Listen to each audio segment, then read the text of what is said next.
बिस्मिल्लाहिर्रहमानिर्रहीम अस्सलाम वालेकुम जी। मैं अब्बास सिल्ला तो सब देखते हैं मेरे यूट्यूब चैनल ते नाले फेसबुक पेज। अच्छा जी, सैरी कर लीए तो हुण मैं मसीह ते जाना पे नमाज़ पढ़नी। नमाज़ पढ़ के जामना है चक नंबर 299 किला मीरगढ़।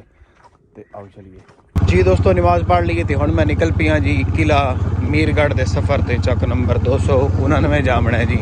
तो आओ चलिए।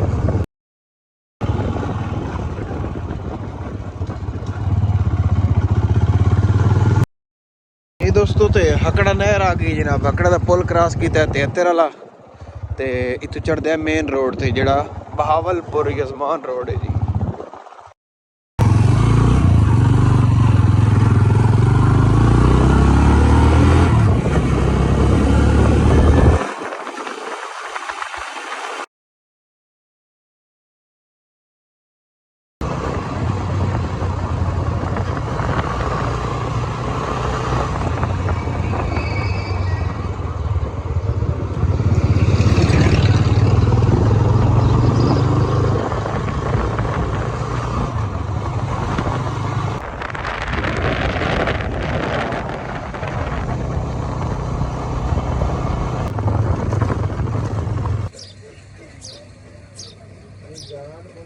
अब तो मैं अपेड़ आया हूँ जी चक नंबर 299।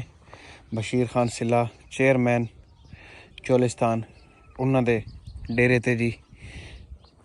इत्थे एक जानवर बीमार है जड़ा ओ बैठा जी, उसनों ट्रीटमेंट कर लीए।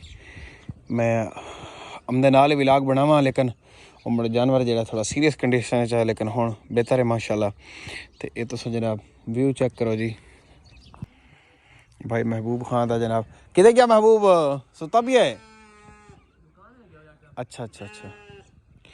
ये जितना इत्थे जनाब माल बैठा है जड़ा, जिसले बारिशां आउंदियां चोलिस्तान के टोभे जिसले भरी जाते हैं तो ये मुड़ सारा माल जड़ा है चोलिस्तान चला जाता है। उत्थे मुड़ खुला घाह शाह होंदा जी, उत्थे ये चरदियां जी। तो ये तुस माशाल्लाह खूबसूरत मस्जिद का व्यू चेक कर लो। ये भाई अजमल फयाज का डेरा भी है जी। भाई अजमल फयाज का जड़ा यूट्यूब चैनल है जी, वो बड़े अच्छे व्लॉग पाते हैं इत्थों जी डेरे तू तो इलाके घूमते फिरते हो जी। उन्होंने भी सबसक्राइब कर लेना, नाल ते टली टोली नप लैनी है जी।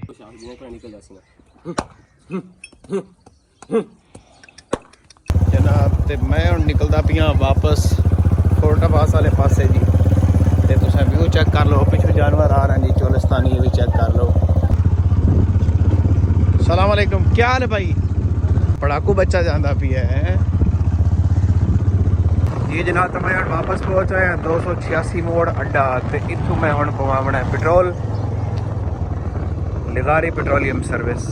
अरसा दराज तो एक ब्रांड है फोर्टाबास दे विचों जितने भी लोग सफ़र करते हैं जनाब, जेड़े बहावलपुर या यजमान या किसी भी जगह पर जाने वाले, तो वो इस पेट्रोल पंप तो लाजमी पेट्रोल पवेंदे। चाहे उन्होंने पेट्रोल खत्म हो, लेकिन फोर्टाबास के जिस ये पा दे यार 2000 का तो चाहे खत्म हो, लेकिन जिसले उन्हें इस रोड पर सफ़र करना होंगे तो मुड़ उन्हें जनाबे वाली इस पंप तो ही तेल पवाना होंगे। शहरू भावें कोई 200-400 का पवा तो इतने पहुँचो सन जी। अरसा दराज तो एक ब्रांड है जी, मिकदार क्वालिटी तो मैं ना क्या बात है जी, एवरेज ये जी। ना तो मैं हम पहुँच आया चक नंबर 279 वाली छोटी पैर पुली ते। ये पैर पुली तो हूँ क्रॉस करके चला जाना है 278 वाले पासे जी। एक शार्टकट रास्ता है जी, बिचों रेहड़ियाँ तो नहीं टप सकती, लेकिन मोटरसाइकिलों वास्ते खूबसूरत रास्ता है जी। ये पगडंडी है जी 278 गरबी वाले पासे जाती है जी, शार्टकट। हट हट हट हट हट हट जाओ।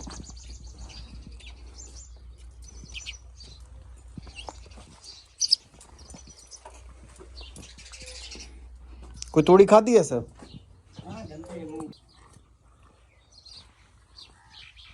दोस्तों सैकंड टाइम हो गया है ते असर दियाँ अजाना हो गई। हुण पढ़नी हकड़ा पुल ते नमाज ते 224 9R चो मैं वापस आ रहा।